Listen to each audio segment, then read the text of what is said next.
Welcome back to my Fire Emblem Engage LTC. Here's Chapter 14. For the big showdown in Stone Palace, Chapter 14 gives us 4 bosses that we have to take out. While they aren't too far away from us like in the previous chapter, we do have to cross this moat, which limits our boss killers to flyers and a couple grounded units that we can transport with Rewarp and Rescue. Now that we have Ike, we finally have access to reposition to boost our units forward 2 spaces, which will be crucial for reaching the bosses, as we need every bit of movement that we can get. For our grounded units, Pandreo rescues his sister up, while Citrinne will use Rewarp. This is actually the reason that she both promoted to Sage and inherited Cantor, as she needs the 2 extra spaces gained here to reach Marnie on the next turn. She also had to be a Sage for this because while I could warp her over as a Mage Knight, I only have 1 individual warp and rescue staff each, and Pandreo needs both of them. Not to mention that I need the warp staff intact for the next chapter, effectively limiting me to 1 warp use here, leaving Rewarp as the only option. Alear, equipped with Lucina, opts to use All for One on the Swordmaster instead of Bondage Shield, as there actually aren't that many enemies that we need to be protected from, especially if we do eliminate the Swordmaster. We then move Panette into position to Great Aether, Zephyr, and Mavier. Our last boss killer that we need to boost forward is Ivy, where we'll use 2 repositions and a rewarp to get into Marnie's range. Say the word. No mistakes.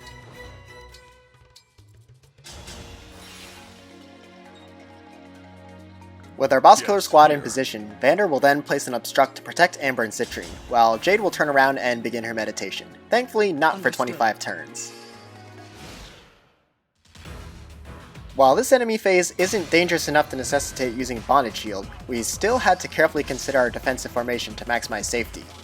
Pandreo has to face 2 enemies, one of which includes a longbow archer, so we equip him with a Micaiah sword. Combined with Party Animal, he'll face single-digit hit rates from both enemies, and even then, it's okay if he gets hit by one of them. Normally, this Javelin Howl would attack Chloe, which would then put her into lethal range of another enemy. However, by placing Vander right below her, we bait him to get attacked instead, since he gets doubled and is therefore the juicier target, which then blocks off any enemies from attacking Chloe at melee range, leaving only the Javelin Paladin able to attack her. That Paladin also threatens to one-round Citrinne, but the Halb's chain attack and Chloe baiting a break by equipping a sword seems to be enough to lure him away. Citrinne is then able to bait the sword fighter down away from Ivy, since he thinks he can one-round her. However, thanks to Alear being able to apply his personal skill by taking the position of the Swordmaster he used All for One on, she's able to one-shot him on the counterattack. No Lucina required. This is important not just for Ivy's safety, but also to ensure that her path to Hortensia will not be blocked off when combined with this hero. We've also given her the Lucina engrave to give her enough avoid to manipulate the Swordmaster and Mavier to attack Panette and be in range of Great Aether, with Mavier in particular also demanding Ivy take the talisman. Kagetsu faces a cab with a Killer Lance, but the Killer Lance is such a joke that even if he were to get crit, he'd still have enough HP to do what he needs to do on the next turn.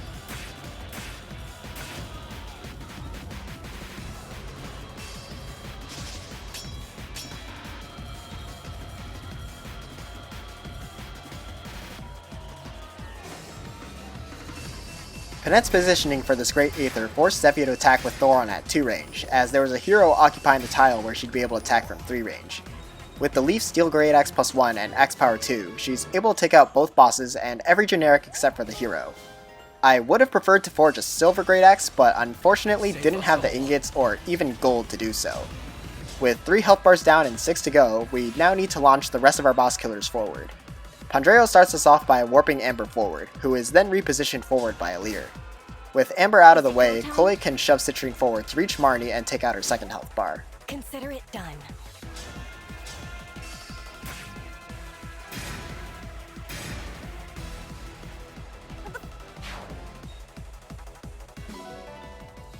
Next, Amber with the Chapter 10 energy drop, a +2 strength bond ring, full momentum, and an Ike engraved tomahawk +1 has just enough attack to one-shot Hortensia. With a +3 strength meal, I actually could have saved on this forge and would have been able to one-shot the hero with Great Aether, but after like an hour of failing to get one, I decided to just cut my losses. For the second health bar, this is the only really unreliable part of the clear, as I need Ivy to get a 10% crit with one of these Dire Thunder hits. This boss kill is also the only instance in the run where I would really say that I needed the Olwen ring, with every other instance having a workaround.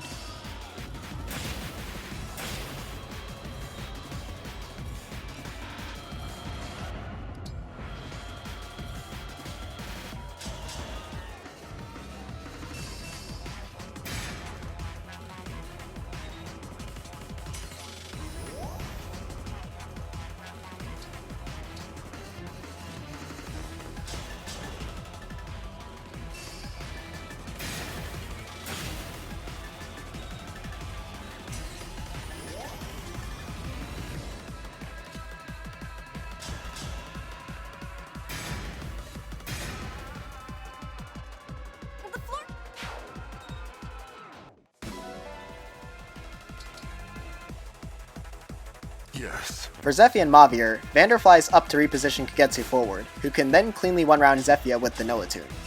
Had he gotten crit by the Killer Lance Cav earlier, he would have survived this counterattack with 1 HP. It's also nice to see Vander's roll compression of Obstruct User and Flying Repositioner pay off here.